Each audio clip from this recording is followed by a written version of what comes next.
ठीक है। तो क्या होता था, मोशन इन स्ट्रेट लाइन और प्रोजेक्टाइल जो दो पड़े हैं, उसमें क्या क्या देखे थे कि हम लोग, कोई ऑब्जेक्ट है, रेस्ट पर है, रेस्ट से मोशन में आ रहा है, क्यों आ रहा है वो नहीं पढ़े थे, बस रेस्ट से मोशन में आ रहा है, मोशन से रेस्ट में आ रहा है, डायरेक्शन चेंज कर रहा है, जो भी कुछ कर रहा था हम लोग वो देख रहे थे। अब न्यूटन लॉज ऑफ मोशन में हम लोग देखेंगे कि किस वजह से आ रहा था। तो किस वजह से रेस्ट से मोशन में आएगा या मोशन से रेस्ट में आएगा, रीजन क्या होगा उसके लिए वो बता। अगर कोई ऑब्जेक्ट रेस्ट में है, रेस्ट से मोशन में आ रहा है, या फिर मोशन में है, मोशन से रेस्ट में आ रहा है, किस वजह से क्या होगा, फोर्स लगेगा, फोर्स की वजह से कुछ एक्सटर्नल फोर्स लगेगा, उसी की वजह से ऑब्जेक्ट जो है वो रेस्ट से मोशन में आएगा। जैसे मान लो रेस्ट पर है, तो अगर हम उसमें बाहर से कोई एक्सटर्नल फोर्स लगाएं, तो बाहर से कोई एक्सटर्नल फोर्स लगाएंगे तो ऑब्वियस सा बात है कि ये कुछ डिस्टेंस डिस्प्लेस करेगा, यहाँ से यहाँ होगा, ये कुछ एस डिस्प्लेसमेंट ट्रेवल करके मोशन में आ गया। और अगर मोशन में है तो क्या होगा, मोशन में है तो क्या होगा, रेस्ट में आने के लिए फोर्स लगेगा। कैसा फोर्स लगेगा, ब्रेकिंग फोर्स या रिटार्डिंग फोर्स, जो ऑपोजिट डायरेक्शन में होगा। ठीक है, इसको हम लोग ब्रेकिंग फोर्स बोलते हैं या रिटार्डिंग फोर्स भी बोलेंगे, ब्रेकिंग फोर्स बोल सकते हैं या फिर इसको रिटार्डिंग फोर्स भी बोलेंगे। जो क्या करेगा,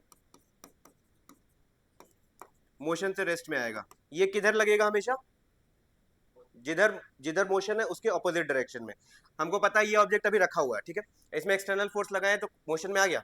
अब ये ऑलरेडी मोशन में चल रहा था, तो मोशन में किधर चल रहा था, इस डायरेक्शन में कहीं चल रहा होगा। ठीक है, इस डायरेक्शन में चल रहा था, तो हम बोल सकते हैं कि इसमें इसका मोशन का डायरेक्शन ये है। अब इसको रेस्ट पे लाने के लिए हम अगर उसी डायरेक्शन में फोर्स लगाएंगे तो रेस्ट में आएगा क्या, नहीं आएगा, ऑपोजिट डायरेक्शन में लगाना होगा। तो वही ऑपोजिट डायरेक्शन में जो फोर्स लगा उसको रिटार्डिंग फोर्स नाम दिए। तो ये पूरा चैप्टर पे फोर्स के बारे में डिस्कशन होगा, जितना भी ये सारा फोर्स के बारे में होगा, और उसी से रिलेटेड लॉज ऑफ मोशन क्या क्या बोला था हम लोग देखेंगे। क्या इतना दूर समझ आ गया, कोई दिक्कत नहीं। ठीक है, फोर्स के बारे में था, फोर्स के बारे में तो हम लोग फिर फोर्स के बारे में पढ़ेंगे। ठीक है, फोर्स के बारे में कितना टाइप का फोर्स पढ़ना वो बताओ, बताओ कोई आइडिया, कितना टाइप का फोर्सेस होता है, बेसिक क्लासिफिकेशन, कितना टाइप का फोर्स होता है। एक कांटेक्ट फोर्स बोल सकते हैं, पहला type contact force. Contact force में क्या क्या आता है, कांटेक्ट फोर्स मतलब क्या होगा, सब गोल रे बाबा, कांटेक्ट फोर्स होता क्या है, हाँ, कांटेक्ट फोर्स का हिंदी, हाँ, जो मतलब सरफेस के कांटेक्ट में रहे वैसा फोर्स। कांटेक्ट के वजह से फोर्स लगने वाला, जैसे हम चल रहे हैं तो जमीन और मेरे बीच एक फोर्स लग रहा है, कौन सा, हाँ फ्रिक्शन। ठीक है, friction force, friction force, friction force को हिंदी में क्या बोलते हैं, समझ आया, नहीं। कांटेक्ट फोर्स मतलब एक टाइप से, अच्छा ठीक है, इसको हम लोग आराम से देख लेंगे, टाइप्स देख ले से कांटेक्ट फोर्स में क्या क्या आता है। एक फ्रिक्शन आता है, आराम से इसको हम लोग सारा एक्सप्लेन कर लेंगे। ठीक है, एक फ्रिक्शन फोर्स आता है जो कांटेक्ट में आएगा। कांटेक्ट फोर्स बोलने का मतलब कि दो ऑब्जेक्ट कांटेक्ट में होना चाहिए, ठीक है, चिपका हुआ होना चाहिए, उसके उस समय उस पर जो फोर्स लगेगा वैसा फोर्स कांटेक्ट फोर्स होगा। इतना समझ आया, दो ऑब्जेक्ट आपस में, दो सरफेस आपस में चिपका हुआ होगा, तब उस पर जो फोर्स लगेगा वैसा फोर्स कांटेक्ट फोर्स। ठीक है, कांटेक्ट फोर्स कितना टाइप का, एक फ्रिक्शन पढ़ना है हम लोग को, दूसरा टेंशन फोर्स पढ़ना है। मतलब सर टेंशन तो फिजिक्स में है, टेंशन फोर्स थोड़ी कुछ होता है। ठीक है, तीसरा, तीसरा बता, tension force, friction force, spring force. Spring force हम लोग आगे वाले चैप्टर में देखेंगे, इस चैप्टर में काम नहीं है। और नॉर्मल रिएक्शन, नॉर्मल रिएक्शन या नॉर्मल रिएक्शन फोर्स बोलते हैं। ये चार टाइप का फोर्स जो है वो कांटेक्ट फोर्स है। ठीक है, ये चार टाइप का फोर्स जो है वो कांटेक्ट, इस चैप्टर में हम लोग को टेंशन फोर्स पढ़ना है डिटेल में, और नॉर्मल रिएक्शन पढ़ना है। स्प्रिंग फोर्स और फ्रिक्शन फोर्स आगे जाके देखेंगे आगे वाले यूनिट में। कहता दूर, ठीक है, इतना दूर कोई दिक्कत। कांटेक्ट फोर्स मतलब जो कैसा फोर्स, दो सरफेस अगर कांटेक्ट में होगा तब जो फोर्स लगेगा वो कांटेक्ट फोर्स होगा। ठीक है, तो पहला टाइप कांटेक्ट फोर्स, इतना में कोई दिक्कत नहीं, बढ़े आगे। नॉर्मल रिएक्शन, ठीक है, क्या होता है अभी आगे देखेंगे, अभी बस बताया कि कांटेक्ट फोर्स ये चार टाइप का हम लोग को पढ़ना है। कांटेक्ट फोर्स क्या हुआ, फिर से रिपीट कर दिए, दो सरफेस अगर कांटेक्ट में है तब उस पर जो फोर्स लगेगा वो कांटेक्ट फोर्स होगा। दूसरा टाइप क्या हो जाएगा, दूसरा, अगर एक टाइप कांटेक्ट फोर्स है तो दूसरा टाइप क्या होगा बता, हाँ तो उसको क्या बोल देंगे, पहला कांटेक्ट था तो दूसरा नॉन कांटेक्ट फोर्स। अब नॉन कांटेक्ट फोर्स में क्या क्या पढ़ना है बता, अब नॉन कांटेक्ट फोर्स होगा क्या, फिर से वही चीज, नॉन कांटेक्ट फोर्स होगा क्या। इसमें अब जरूरी नहीं है कि दो सरफेस जो है वो कांटेक्ट में हो, चिपका हो, उसका जरूरी नहीं है। तो इस टाइप का एग्जांपल बताए जो नॉन कांटेक्ट हो, नॉन कॉन्टैक्ट हूँ। ग्रेविटेशनल फोर्स, ग्रेविटेशनल फोर्स गुरुत्वाकर्षण वाला, ठीक है, ग्रेविटेशनल फोर्स, इसमें कॉन्टैक्ट का जरूरत नहीं होता है, ग्रेविटेशनल फोर्स हो गया। और इलेक्ट्रोस्टैटिक फोर्स, ठीक है, electrostatic force, magnetic force, magnet की वजह से, मैग्नेटिक फोर्स देखा है ना, कॉन्टैक्ट की वजह से लगता है कि बिना कॉन्टैक्ट की वजह से? बिना कॉन्टैक्ट की वजह से लग जाता अपने आप। कैसे? एक मैग्नेट रखें और बगल में कोई भी आयरन का सामान रख दिए, उसको क्या उसको सटाना पड़ता है कि हल्का सा भी उसके पास ले जाएंगे तो अपने आप अट्रैक्ट या रिपेल कर लेगा, तो नॉन कॉन्टैक्ट हुआ। उसी तरह इलेक्ट्रोस्टैटिक फोर्स, दो चार्ज को रखेंगे, हमको पता है कि सिमिलर चार्ज होगा तो क्या करेगा, अगर सेम सेम हो तो, अगर दोनों, अगर एक चार्ज पॉजिटिव है दूसरा चार्ज भी पॉजिटिव है, ये दोनों को अगर हम आपस में लाने का कोशिश करेंगे तो क्या होगा, कहीं आएगा कि दूर भागेगा? दूर भागेगा। अगर एक पॉजिटिव है एक नेगेटिव है तो, एक पॉजिटिव है एक नेगेटिव है तो सटेगा क्या? इसके लिए कॉन्टैक्ट का जरूरत था? इसको बस हम पास में रखें ऑटोमेटिकली आ जाता था, या पास लाने का कोशिश किए बिना कॉन्टैक्ट के वो दूर जाने लगता था, फोर्स लगता था, इसलिए इसका नाम नॉन कॉन्टैक्ट फोर्स हो जाएगा। कोई दिक्कत? आप समझ आए कॉन्टैक्ट नॉन कॉन्टैक्ट थोड़ा थोड़ा? अब तीसरा टाइप क्या होगा? तीसरा टाइप बता। नहीं भी लगेगा, लगेगा भी। Nuclear force, nuclear force, nuclear force मतलब बता कुछ। न्यूक्लियर फोर्स मतलब, न्यूक्लियर लिखा हुआ है तो कहीं ना कुछ न्यूक्लियस से लिंक होगा। एटम के बारे में पढ़ा है, एटम का होता है, न्यूक्लियस होता कहाँ पर है? न्यूक्लियस कहाँ होता है? किसके?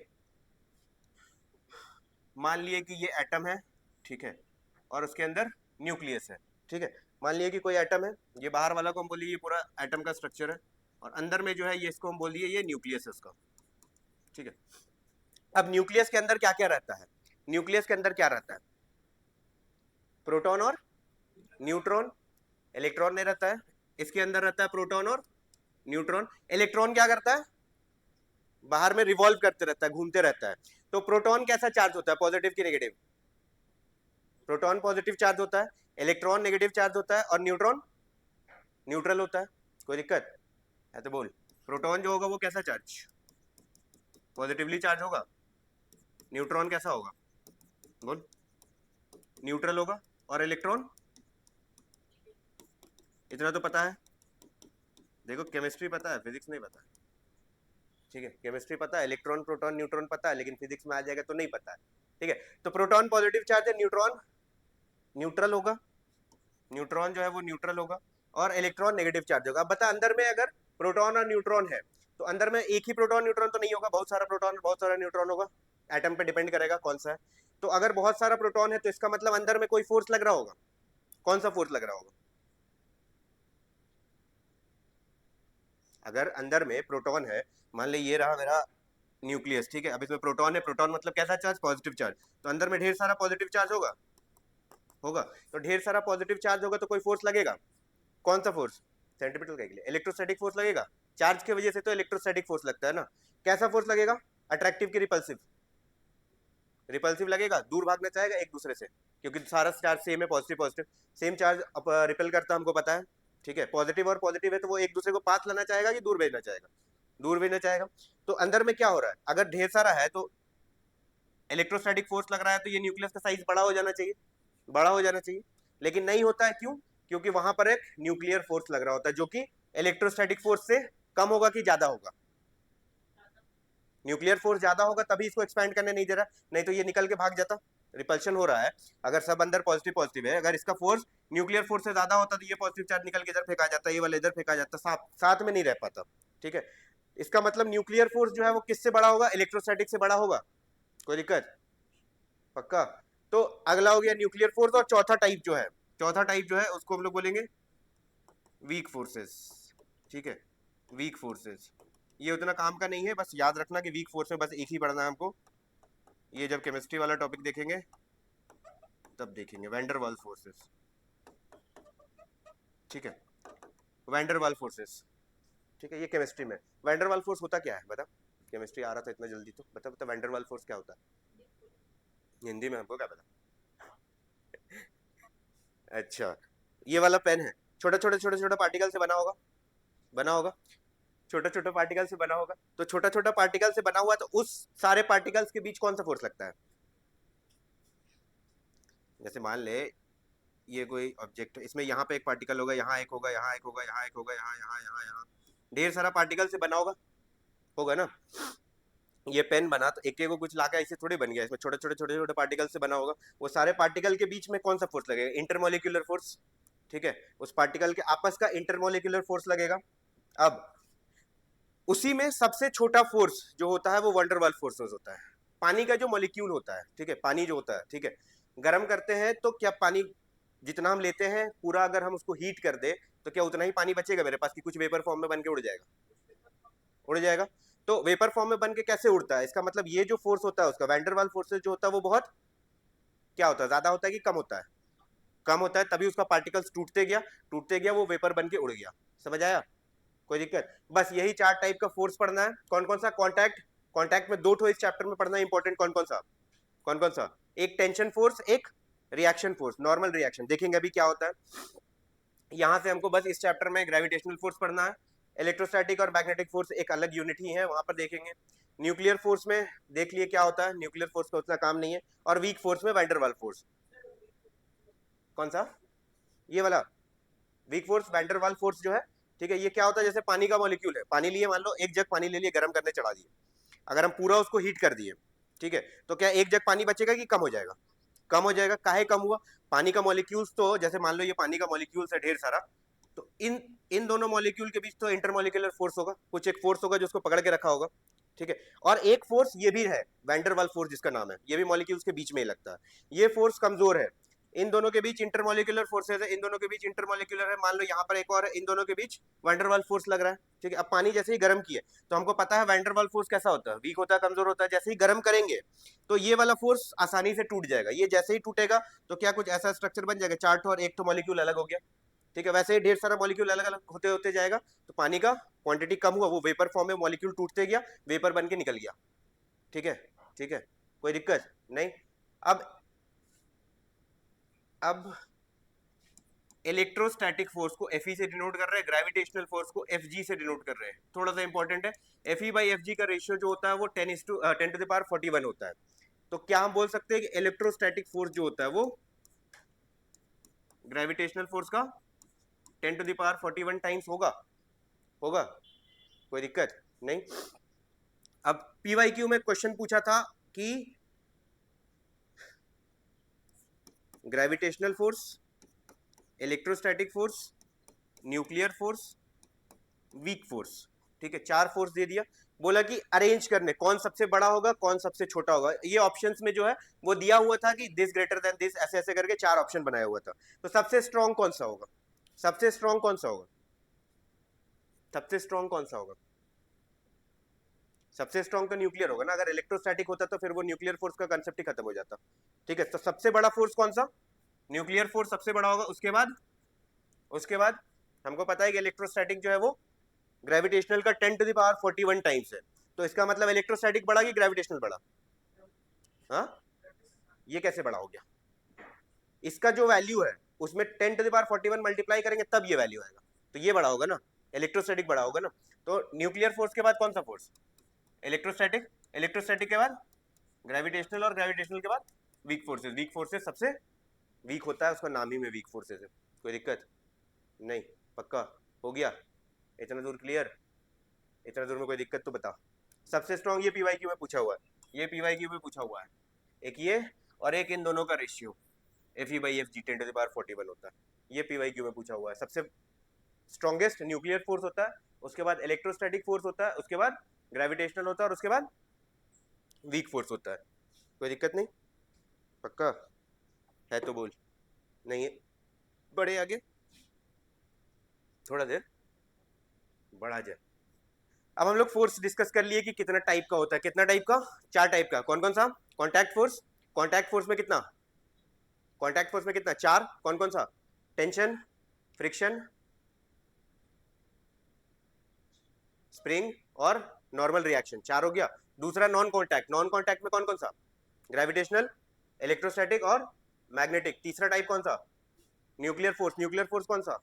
जो न्यूक्लियस में लग रहा था, ठीक है। और चौथा टाइप वीक। वीक में कौन सा एग्जांपल? वैंडरवाल फोर्सेस। कोई दिक्कत नहीं? तो वाओ, एक एक करके फोर्स को डिटेल में देखते हैं। पहला है ग्रेविटेशनल फोर्स या ग्रेविटी फोर्स बोलो जो बोलो, ठीक है। ग्रेविटी की वजह से फोर्स लगेगा। सबसे इंपॉर्टेंट कि ग्रेविटेशनल फोर्स जो होता है वो हमेशा किधर एक्ट करेगा, ये पॉइंट याद रखना कि एक्ट्स कहाँ, always towards, acts always towards centre of earth. Earth का जो सेंटर होगा उसके तरफ हमेशा ग्रेविटेशनल फोर्स एक्ट करेगा। इसका मतलब क्या, मान लो कि ये अर्थ का सरफेस है, मान लिया ये अर्थ का सरफेस है, ऐसा बोलेगा कि अर्थ का सरफेस ऐसा थोड़े होता है, कैसा होता है, गोल होता है। चलिए ऊपर वाला सरफेस खाली, पूरा राउंड नहीं बना रहे हैं, ये ऊपर का अर्थ सरफेस है, यहाँ पर कोई ऑब्जेक्ट रखा हुआ है, यहाँ पर कोई ऑब्जेक्ट जिसका मास m है रखा हुआ है, तो ग्रेविटेशनल फोर्स किधर लगेगा, ग्रेविटेशनल फोर्स किधर लगेगा, हमेशा सेंटर की तरफ। तो ये अगर अर्थ था तो अगर हम इसको कंप्लीट करेंगे तो इसका सेंटर क्या इधर आएगा, बीच में आएगा। तो इस पे जो ग्रेविटेशनल फोर्स लगेगा वो किधर, किस डायरेक्शन में लगेगा, क्या इस डायरेक्शन में लगेगा, इस डायरेक्शन में लगेगा। और वो फोर्स कितना होगा, वो फोर्स कितना होगा, तो वो फोर्स जो इसका मास है इनटू जी के इक्वल होगा। जी क्या है, हम लोग एक्सेलरेशन ड्यू टू ग्रेविटी पढ़ के आ चुके हैं। जी का वैल्यू कितना होता है, 10 होता है, 9.8 होता है, हम लोग कैलकुलेशन में 10 लेते हैं। तो ये जो फोर्स लगा, ये जो फोर्स लगा ये ग्रेविटेशनल फोर्स है। ग्रेविटेशनल फोर्स हमेशा मास इंटू जी लगेगा। अब बच्चा लोग दो कंफ्यूजन बहुत होता है मास और वेट में, ठीक है। मास क्या होता है, वेट क्या होता है, बता। मास और वेट में बड़ा कंफ्यूजन है, मास क्या होता है, वेट क्या होता है, मास क्या होता है, वेट क्या होता है, ये दो चीज में बहुत कंफ्यूजन है। ये जो लग रहा है ये बॉडी का वेट लग रहा है, ये जो है ये बॉडी का वेट है, और इसी को हम लोग फोर्स भी बोलते हैं, ग्रेविटेशनल फोर्स Fg, ठीक है, फोर्स ड्यू टू ग्रेविटी। तो मास और वेट में क्या डिफरेंस है, मास जो है ये फिक्स्ड है, ये चेंज नहीं करेगा, ये कैन चेंज। कैसे, वेट करता है सब अपना मशीन पे चढ़ के, वो जो आता है वो मास है कि वेट है, मास है। वो जो तुम्हारा 40 kg 50 kg जो वेइंग मशीन शो करता है वो केजी में शो करता है, याद रखो। वेट रहता है तो वेट किसके इक्वल है, फोर्स के इक्वल है। तो उसका ऐसा यूनिट क्या होना चाहिए, फोर्स का ऐसा यूनिट क्या होता है, न्यूटन होता है। तो वेइंग मशीन वाला जो था तो उसमें केजी की जगह न्यूटन लिखा होना चाहिए, तब वो वेट होगा। जो हम लोग मेजर करते हैं वेइंग मशीन में वो मास होता है। तो जैसे वेट की है मेरा आया 50 kg, तो 50 kg जो है ये मेरा मास है। अगर तुमसे पूछा कि तुम्हारा वेट क्या होगा, तो वेट क्या हो जाएगा, m इंटू जी, मतलब 50 इंटू 10, 50 इंटू 10 मतलब 500 न्यूटन। तो तुम्हारा वेट जो है वो 500 न्यूटन है, ये 50 जो है वो मास है, ठीक है। मास हमेशा फिक्स्ड रहेगा, 50 kg जो है ये हमेशा फिक्स्ड रहेगा। अब ऐसा नहीं बोलना कि सर खा लेंगे तो मोटा हो जाएंगे, तो 50 से 55 हो जाएगा, चेंज कर गया ना, ठीक है। अगर किसी का मास 50 kg है, अर्थ सरफेस पे उसका वेट 500 न्यूटन है, अगर उसी को लेके मून पे चले गए, ठीक है, 50 kg वाला ऑब्जेक्ट को लेके मून पे फेंक दिए, तो मून पे उसका वेट 500 न्यूटन नहीं होगा। क्यों, कारण हम ऐसा प्लेनेट पे फेंक दिए जहां पे ग्रेविटी है।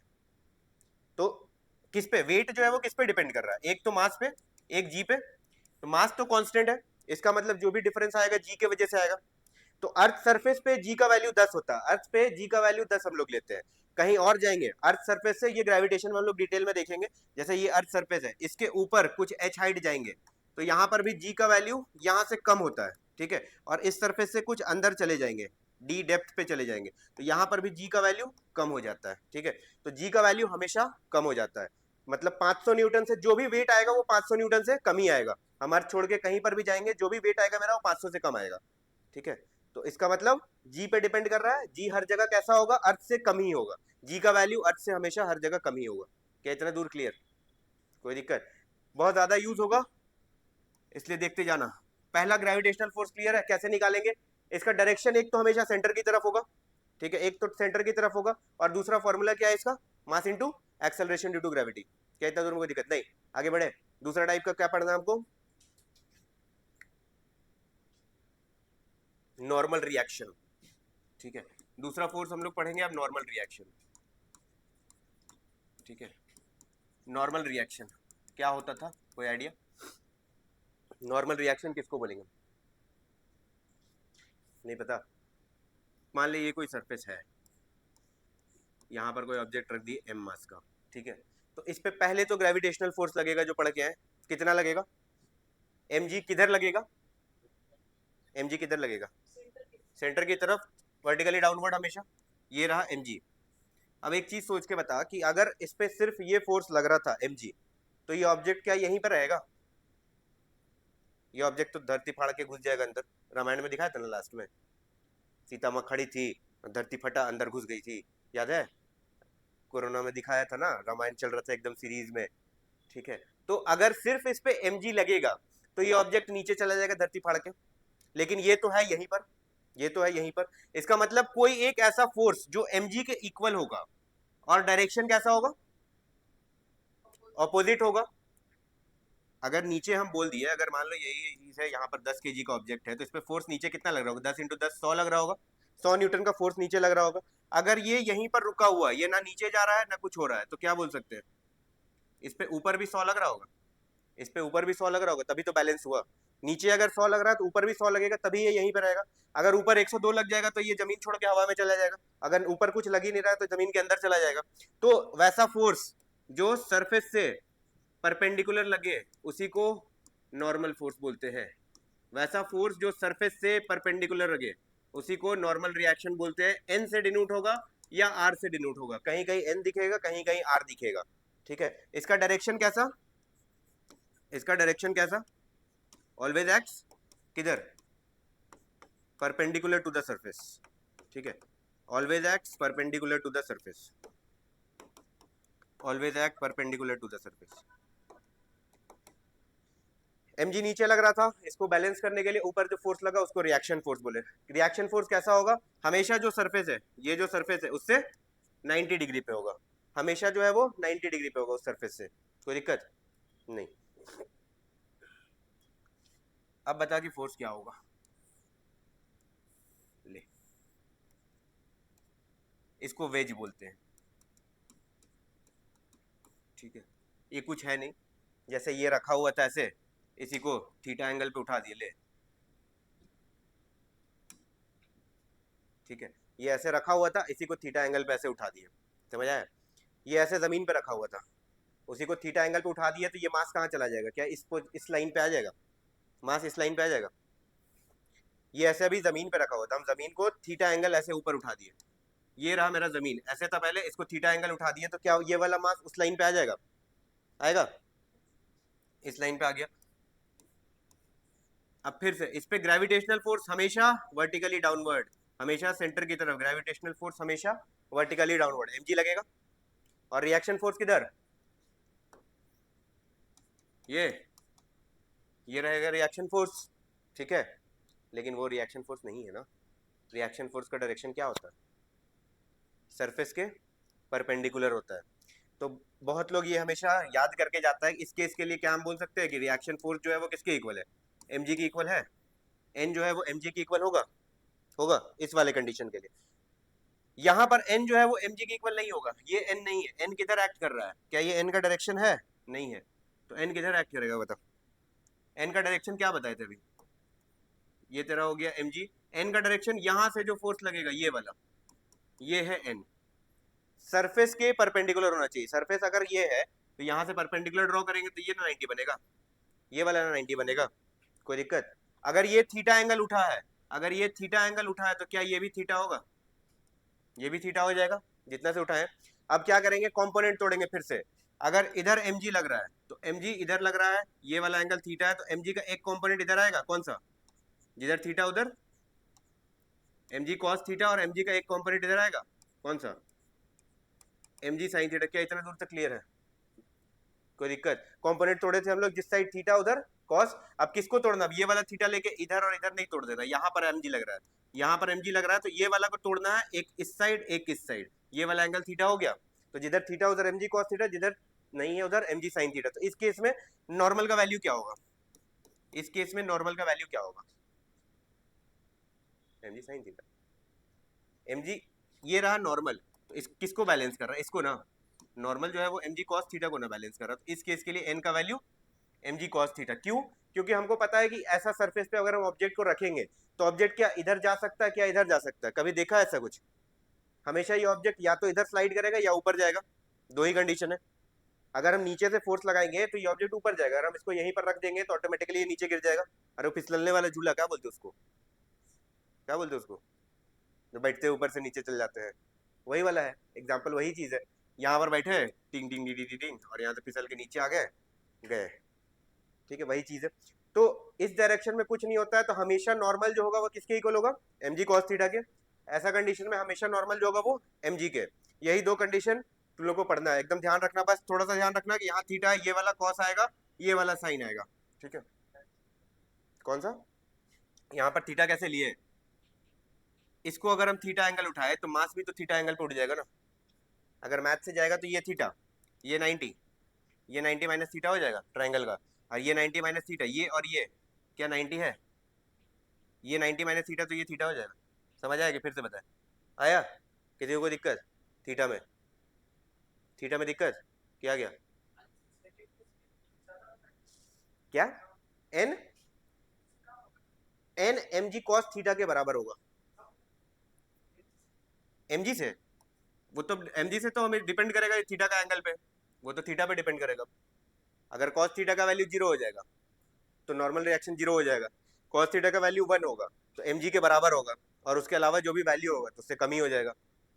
ठीक है, उससे कम ही हो जाएगा, कोई दिक्कत, नॉर्मल रिएक्शन अब समझ में आया किसको बोलते हैं। डायरेक्शन हमेशा याद रखना सरफेस के परपेंडिकुलर रहेगा, डायरेक्शन हमेशा perpendicular to the surface. Gravitational वाला का डायरेक्शन किधर, हमेशा सेंटर की तरफ, सेंटर की तरफ याद रखो, या हमेशा वर्टिकली डाउनवर्ड, जो भी ऑब्जेक्ट है उससे वर्टिकली डाउनवर्ड। यहाँ पर एम जी इधर नहीं लगेगा, इस डायरेक्शन में एम जी नहीं लगेगा, हमेशा वर्टिकली डाउनवर्ड, कोई दिक्कत नहीं, पक्का। अब तीसरा टाइप, तीसरा type tension force, tension, tension का होता है, टेंशन बराबर फिजिक्स, टेंशन बराबर फिजिक्स। ठीक है, टेंशन फोर्स क्या है, तो ये स्ट्रिंग में लगता है जनरली, रस्सी वस्सी या धागा वागा, उस सेंस में हम लोग बात करेंगे। ठीक है, मास एम अटैच्ड है ये स्ट्रिंग से, ठीक है, मास एम अटैच्ड है स्ट्रिंग से। तो फिर से हमको पता है अगर ये मास एम है तो नीचे एक फोर्स लग रहा होगा, कौन सा, ग्रेविटी की वजह से एम जी। ठीक है, अब ये तो टूट तो नहीं जा रहा है, पकड़ा हुआ है रस्सी उसको बांध के, तो इसका मतलब फिर से ऊपर में कोई फोर्स लग रहा होगा, वही फोर्स का नाम दे दिए टेंशन फोर्स, उसी का नाम दे दिए टेंशन फोर्स। टेंशन फोर्स का डायरेक्शन किधर, टेंशन फोर्स का डायरेक्शन किधर, away from the body, simple, always acts away from the body, जो भी बॉडी होगा उससे दूर। ठीक है, टेंशन फोर्स हमेशा बॉडी से दूर लगेगा, ये वाला बॉडी है तो इससे दूर मतलब इधर, इसी को छाता कंसेप्ट बोलते हैं, अम्ब्रेला कंसेप्ट। कैसे, अगर कहीं पर टेंशन का डायरेक्शन नहीं समझ में आए तो जो भी ऑब्जेक्ट दिया है वहां पर अपने आप को अज्यूम कर लो और छाता को खोल लो, जो डायरेक्शन में छाता खुलेगा उस डायरेक्शन में टेंशन का डायरेक्शन। समझ आया, नहीं समझ आ रहा डायरेक्शन, मतलब यहाँ पर हम बैठ गए, हमको नहीं पता कि कौन सा डायरेक्शन होगा, यहाँ बैठे, छाता खोले, छाता किस डायरेक्शन में खुलेगा, ऊपर के डायरेक्शन में खुलेगा, तो सिंपली यहाँ पर टेंशन का डायरेक्शन यहाँ। हाँ, अब उसी का दे रहे एग्जाम्पल, यहाँ पर कोई ऑब्जेक्ट है जिसका मास m है, यहाँ पर कोई ऑब्जेक्ट है जिसका मास m2 है, यहाँ पर कोई ऑब्जेक्ट है जिसका मास m3 है। ठीक है, तीन ऑब्जेक्ट लगा दिया हम अलग अलग स्ट्रिंग से, तो यहाँ पर टेंशन का डायरेक्शन बता, ऊपर होगा, इस वाले के लिए टेंशन का डायरेक्शन किधर, ऊपर होगा, टेंशन T1। ध्यान रखना एक रस्सी में हर जगह टेंशन एक ही जैसा होगा, अगर यहाँ पर टेंशन पूछे तो यहाँ भी T1, यहाँ भी T1, यहाँ भी T1, यहाँ भी T1, यहाँ भी T1, यहाँ भी T1, हर जगह टेंशन T1, लेकिन डायरेक्शन कैसा होगा, अपवर्ड।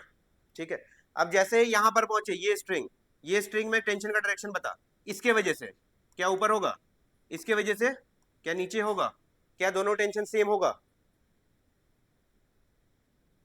टेंशन का डायरेक्शन क्या, जो भी ऑब्जेक्ट से अटैच्ड है उसके वजह से ऑपोजिट डायरेक्शन में, यहाँ M2 से अटैच्ड है तो M2 के वजह से एक टेंशन यहाँ आया होगा, हम बोल दिए T2। अब M1 भी तो उसी रस्सी से अटैच है, तो M1 के लिए टेंशन का डायरेक्शन किधर, नीचे के डायरेक्शन में होगा, क्या वो भी T2 के इक्वल होगा, क्या ये भी T2 के इक्वल होगा, बोल, क्या ये भी T2 के इक्वल होगा, नहीं, काहे नहीं, अभी तो बोले एक रस्सी में टेंशन हर जगह सेम होगा, हर जगह सेम होगा, तो ये T2 लग रहा है, तो ये भी T2 ही होगा, क्योंकि ये रस्सी तो सेम है ना, दोनों तो एक ही रस्सी से अटैच है ना। अब ये वाला रस्सी में बताओ, इसके वजह से टेंशन का डायरेक्शन ऊपर कितना, T3। इसके वजह से भी जो लगेगा, क्या वो T3 होगा, क्या वो T3 होगा? सेम रस्सी है, जितना टेंशन इसके वजह से जितना उतना ही इसके वजह से, कोई दिक्कत? टेंशन फोर्स का डायरेक्शन किधर, हमेशा बॉडी से दूर, हमेशा बॉडी से दूर। और एक स्ट्रिंग में जो टेंशन होगा वो हमेशा सेम होगा, वो हमेशा सेम होगा, कोई दिक्कत? क्या हम बोल सकते हैं T1 जो है वो T2 और T3 के इक्वल है कि नहीं है? नहीं होगा, ठीक है। तो कभी भी ये वाला टेंशन, ये वाला टेंशन और ये वाला टेंशन सेम नहीं होगा, सेम नहीं होगा, तीनों अलग अलग होगा। और इसका बहुत ज्यादा यूज है, अभी आगे जो कैलकुलेशन पे जाएंगे, इसीलिए बार बार बोले डायरेक्शन खाली ध्यान से देखना, क्योंकि आगे का जितना भी क्वेश्चन आएगा, आज तो नहीं है क्वेश्चन, बच गई, ठीक है। तो जितना भी टाइप का टेंशन होगा सारा अलग अलग होगा। टेंशन का डायरेक्शन किधर लेंगे, हमेशा बॉडी से दूर, ठीक है, हमेशा बॉडी से दूर लेंगे। डायरेक्शन कैसा, अगर दो दो टेंशन है तो दो ऑब्जेक्ट अटैच्ड है, तो इसके वजह से जो टेंशन आएगा और इसके वजह से जो टेंशन आएगा वो दोनों टेंशन सेम होगा, वो दोनों टेंशन सेम होगा। हो गया टेंशन, टेंशन क्लियर हो गया कि टेंशन में आ गए? टेंशन क्लियर हो गया ना, तो टेंशन फोर्स भी खत्म। क्या तीनों समझ में आ गया? कौन कौन सा? ग्रेविटेशनल फोर्स, उसका वैल्यू कितना, W equal to, gravitational force में W इक्वल टू क्या, mg की इक्वल होता था। ये इसका डायरेक्शन किधर, टुवर्ड्स सेंटर। दूसरा कौन सा पढ़े, रिएक्शन फोर्स। रिएक्शन फोर्स किसके इक्वल, अगर प्लेन सरफेस है तो mg के इक्वल, और अगर वेज वाला है तो mg cos थीटा के इक्वल। इसका डायरेक्शन कैसा, परपेंडिकुलर टू सरफेस, हमेशा सरफेस के परपेंडिकुलर। और टेंशन फोर्स कैसा, हमेशा बॉडी से दूर जाएगा, हमेशा बॉडी से दूर जाएगा। उसका वैल्यू कितना, अब वो डिपेंड करेगा इस केस में टेंशन का वैल्यू क्या हो जाएगा। इस केस में टेंशन का वैल्यू डायरेक्टली mg बोल सकते हैं, इस केस के लिए टेंशन का वैल्यू डायरेक्टली mg बोल सकते हैं, ठीक है। इस केस के लिए थोड़ा सा सोच के बता, यहां पर कितना लग रहा होगा, सिंपल, पहले यहां पर है ये वाला ऑब्जेक्ट, ये वाला ऑब्जेक्ट इस रस्सी से अटैच्ड है। अब इससे अटैच्ड है, फिलहाल नीचे का सारा रस्सी भूल जाओ, ठीक है। इससे अटैच्ड है तो नीचे का सारा रस्सी भूल गए, तो अब हमको कैसा स्ट्रक्चर दिख रहा है, ऐसा एक M1 लटका हुआ है कोई रस्सी से। फोर्स कौन सा लगेगा, M1G। टेंशन कितना, कुछ T1 लिए है ऊपर के डायरेक्शन में, तो इस वाले पे जो टेंशन लग रहा है, मतलब T1 का वैल्यू कितना आ गया, M1G। T1 का वैल्यू M1G आ गया, ठीक है, एक सरफेस। अब फिर से अब इसको अटैच कर दिया, अब ये नीचे वाला भूल गए, तो मेरा स्ट्रक्चर कैसा बनेगा, दो ठो लगा हुआ रहेगा, एक ठो ये और एक ठो ये M1, ये M2। अब नीचे के डायरेक्शन में कितना फोर्स लगेगा, क्या M2G लगेगा केवल, कि M1 के वजह से भी लगेगा, M1 के वजह से भी लगेगा, ठीक है। तो नीचे जो फोर्स लगेगा डाउनवर्ड डायरेक्शन में, जो फोर्स लगेगा वो कितना, M2 प्लस M1 इंटू जी, M2G प्लस M1G, उसी को कॉमन लेके M2 प्लस M1G लिख दिए, कोई दिक्कत?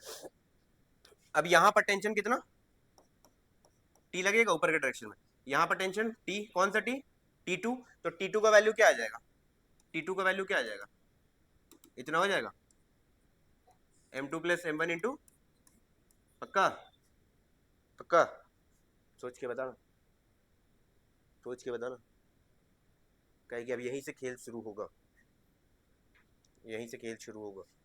ये वाला कंटेंट थोड़ा सा सोच के, ये वाला तो सिंगल था, ये आसान था, M1G के बराबर T1 हो जाएगा। इसको फिर से देख, ये M1 है, ये M2 था, यहाँ क्या लग रहा है, M1 plus M2, total mass into g, total force तो यही लग रहा है डाउनवर्ड डायरेक्शन में, पक्का, कोई दिक्कत नहीं। अब इस पे टेंशन T2 कुछ लगेगा, ठीक है, यहाँ पर भी तो कुछ टेंशन T2 लगेगा, इसके वजह से लगेगा ना। यहाँ पर मास कितना लगेगा, अगर हम इसका फ्री बॉडी डायग्राम बनाए, फ्री बॉडी डायग्राम मतलब सिंपली हमको देखना है कि इस पे कौन कौन सा फोर्स लग रहा है, इस पे कौन कौन सा फोर्स लग रहा है, ठीक है। तो M2 के लिए, M2 के लिए फ्री बॉडी बनाएंगे तो M2 पे क्या लग रहा है, सिर्फ M2 के लिए बना रहे हैं, M2G नीचे लग रहा है, ठीक है। ऊपर कितना, T2 होगा, T2। अब इसके वजह से भी तो लग रहा है टेंशन, इसके वजह से भी तो लग रहा है कितना, सिंपल डायरेक्ट, सिंपल अगर हम देखें तो ये बस देख M2 है, M2 को हम अलग लेके चले गए, अब केवल M2 है मेरे पास, तो उस पर एक M2G नीचे लगेगा, ये सारा चीज अभी भूल जा, ये सारा भूल जा, केवल हम M2 को उठा के ले गए तो M2G उसका बॉडी का वेट नीचे लगेगा, इससे कनेक्टेड है, इस रस्सी से कनेक्टेड है, तो एक टेंशन T2 ऊपर के डायरेक्शन में लगेगा, इसके वजह से जो टेंशन T2 लग रहा है, क्या वो उस पर लगेगा, नीचे के डायरेक्शन में लगेगा? क्या हम बोल सकते हैं यहाँ पर भी T2 लग रहा है, या एक टेंशन T1 लग रहा है, T2 लग रहा है, जो बोलो, कोई दिक्कत? तो इस पे नेट फोर्स कितना लग रहा है? ये दोनों टेंशन तो सेम है, ये दोनों टेंशन तो सेम है ना, और ऑपोजिट डायरेक्शन में, क्या वो कैंसिल आउट हो जाएगा? तो एक चीज और याद रखना कि टेंशन जो है वो इंटरनल फोर्सेस की तरह कैंसिल आउट हो जाता है। यहाँ पर टोटल टेंशन का अगर हम बात करें, नेट टेंशन का बात करेंगे अगर हम, नेट टेंशन क्या जीरो हो जाएगा? क्या नेट टेंशन जीरो हो जाएगा? क्योंकि इधर भी T2 लग रहा है, इधर भी T2 लग रहा है, दोनों का वैल्यू अगर हम देखेंगे, जो भी वैल्यू आएगा, मेरे को भी नहीं पता, जो भी वैल्यू आया एक्स एक्स मान लिए, दोनों का एक्स वैल्यू है, तो क्या इस रस्सी में नेट टेंशन का बात बोलेगा? जहां भी नेट का बात बोलेगा वहां पर टेंशन तो लग रहा है, लेकिन नेट टेंशन जीरो होगा। दोनों वर्ड में अंतर है। पूछेगा कि टेंशन कितना लग रहा है, तो वो एक्स लग रहा है, और नेट टेंशन कितना लग रहा है, तो जीरो लग रहा है। कोई दिक्कत? इसको और जैसे ही क्वेश्चन में आएंगे तब फिर देखेंगे हम लोग। क्या इतना दूर फोर्स के बारे में सारा क्लियर? ठीक है, तो अब आओ किसमें, चैप्टर में, छुट्टी, अच्छा दे दे। अब आओ लॉज ऑफ मोशन, किसका किसका? न्यूटन का। तीन लॉ था, तीन लॉ था, तीनों लॉ में क्या क्या बताया था, याद है? बताओ, स्टेटमेंट बताओ, स्टेटमेंट सुन लेते। पहला लॉ, दूसरा लॉ और तीसरा लॉ, क्या क्या बताया था? पहला लॉ, दूसरा लॉ, तीसरा लॉ, क्या बताया था बताओ? पहला लॉ क्या बताया था न्यूटन का? नहीं, ऑब्जेक्ट अगर रेस्ट पे है तो वो रेस्ट में ही रहेगा। हाँ, वही बोला। क्या बोला था? आवाज नहीं है, नहीं आवाज नहीं है, फिर से। अरे बोल ना, कोई दिक्कत नहीं है। Opposite rest charge in motion, नहीं चार्ज का तो बात ही नहीं किया था वो, चार्ज तो फिर इलेक्ट्रोस्टैटिक्स में आ जाएगा। ऑब्जेक्ट बोल सकता है। हाँ, एक तरह से वही, अगर कोई ऑब्जेक्ट रेस्ट पे है तो वो रेस्ट में ही रहेगा, अगर रुका हुआ है तो रुका ही रहेगा, चल रहा है तो चलता ही रहेगा, लेकिन कहाँ पर? जहां पर फ्रिक्शन नहीं होगा, जहां पर वैक्यूम होगा। अगर फ्रिक्शन है तो वो तो चल के रुक ही जाएगा ना, अगर फ्रिक्शन एक्ट कर रहा है तो वो तो चल के कहीं ना कहीं रुक ही जाएगा। तो पहला लॉ क्या बोला था? अगर ऑब्जेक्ट रेस्ट पर है तो रेस्ट में ही रहेगा, मोशन में है तो मोशन में ही रहेगा। कब तक? कब तक? जब तक उसमें कोई एक्सटर्नल फोर्स, बाहर से फोर्स हम अप्लाई नहीं करेंगे। ठीक है, कोई दिक्कत? अब पहला लॉ क्या दिया था? हम लोग इस चैप्टर में क्या बोले कि फोर्स के बारे में पढ़ेंगे, तो पहला लॉ जो था वो फोर्स का डेफिनेशन दिया था। पहला लॉ फोर्स का डेफिनेशन दिया था।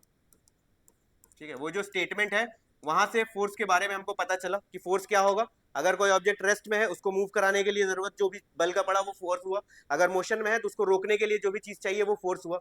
तो पहला लॉ सिंपल फोर्स का डेफिनेशन दिया था और कुछ नहीं दिया था। दूसरा लॉ क्या बोला था? दूसरा लॉ क्या बोला था? दूसरा लॉ क्या था? सेकेंड लॉ वैसे तो मोमेंटम से रिलेट किया था, लेकिन फाइनली इसको जब हम डिराइव वराइव किए थे तो क्या मेरे पास F equal to mass into acceleration आया था।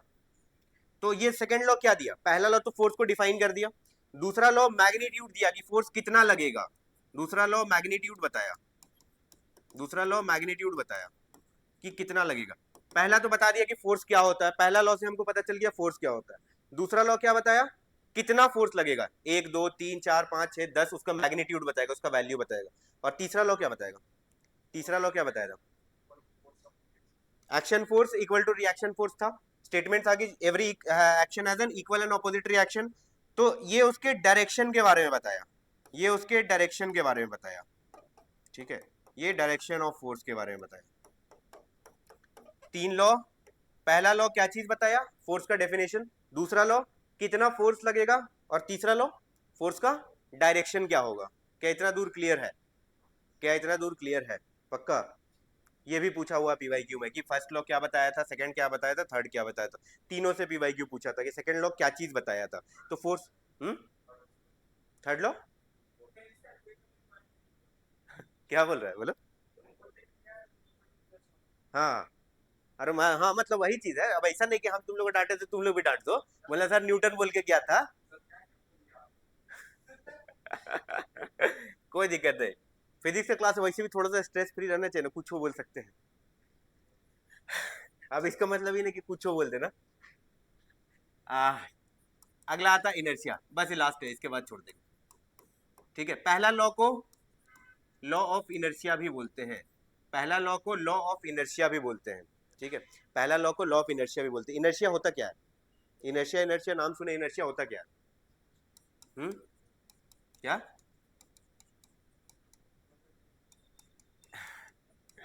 इनहेरेंट प्रॉपर्टी ऑफ बॉडी, ठीक है। हाँ, inherent property of body. Body का अपना अंदर का प्रॉपर्टी होता है, ठीक है। बॉडी का अपना एक प्रॉपर्टी होता है इनर्शिया, और ये किस पे डिपेंड करता है? ये किस पे डिपेंड करता है? ये किस पे डिपेंड करता है? मास पे, ठीक है। इनर्शिया जो है वो मास पे डिपेंड करता है, जिसका मास ज्यादा। कैसे डिपेंड करता है? इनर्शिया को अगर हम आई बोले तो आई डायरेक्टली प्रोपोर्शनल होगा मास के। जिसका जितना मास ज्यादा होगा उसका इनर्शिया ज्यादा होगा, ठीक है। एक चींटी है और एक हाथी है, तो इनर्शिया किसके पास ज्यादा होगा? चींटी के पास कि हाथी के पास? मत बोल देना कि बकरी के पास, ठीक है। वो ऑप्शन में नहीं है, तो हाथी के पास होगा। क्यों? क्योंकि उसका मास ज्यादा है। जिसका मास ज्यादा उसका इनर्शिया ज्यादा। और इनर्शिया कितना टाइप का पढ़ना? इनर्शिया कितना टाइप का पढ़ना बता? 3 टाइप का। पहला, जो पहला लॉ से दिया हुआ वही चीज, क्या क्या? Inertia of rest. Inertia of rest क्या होता है नेक्स्ट क्लास देखेंगे। दूसरा, इनर्शिया ऑफ, क्या होगा बता? रेस्ट है तो दूसरा क्या हो जाएगा? मोशन होगा। और तीसरा क्या हो जाएगा? इनर्शिया ऑफ डायरेक्शन, ठीक है। Inertia of rest, inertia of motion और इनर्शिया ऑफ डायरेक्शन। इसी पे बेस्ड वो जो थियोरेटिकल क्वेश्चंस आता है कौन कौन सा, कि बस अगर सडनली रुकता है तो क्या होता है? किधर गिरता है, आगे कि पीछे? आगे।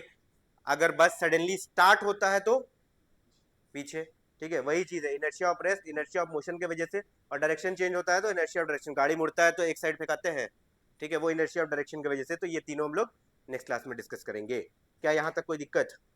नहीं, समझ आ गया? बोलो समझ आया नहीं आया, वो तो टेंशन तो है, पढ़ ही लिए सर। एक बार देख लेना, फर्स्ट लॉ को डेफिनेशन बोलते हैं, सेकंड लॉ को क्या चीज में हेल्प करता है? मैग्नीट्यूड निकालने में, और थर्ड डायरेक्शन में। इनर्शिया जो है बॉडी का एक प्रॉपर्टी है अपना, ठीक है, अंदर की प्रॉपर्टी है, इंटरनल प्रॉपर्टी है, जो किस पे डिपेंड करेगा? मास पे डिपेंड करेगा। जितना ज्यादा मास उतना ज्यादा इनर्शिया। और इसका जब डिटेल देखेंगे उसके बाद फिर देख लेंगे। इनर्शिया जो है वो मास पे बस डिपेंड करता है, इतना याद रखना। 3 टाइप का होता है, रेस्ट का, मोशन का और डायरेक्शन का। कैसे कैसे होता है वो थ्योरी हम लोग नेक्स्ट क्लास में देख लेंगे। और एक बार पढ़ लेना, ये चैप्टर बहुत ज्यादा इंपॉर्टेंट है। चलो फिर, थैंक यू।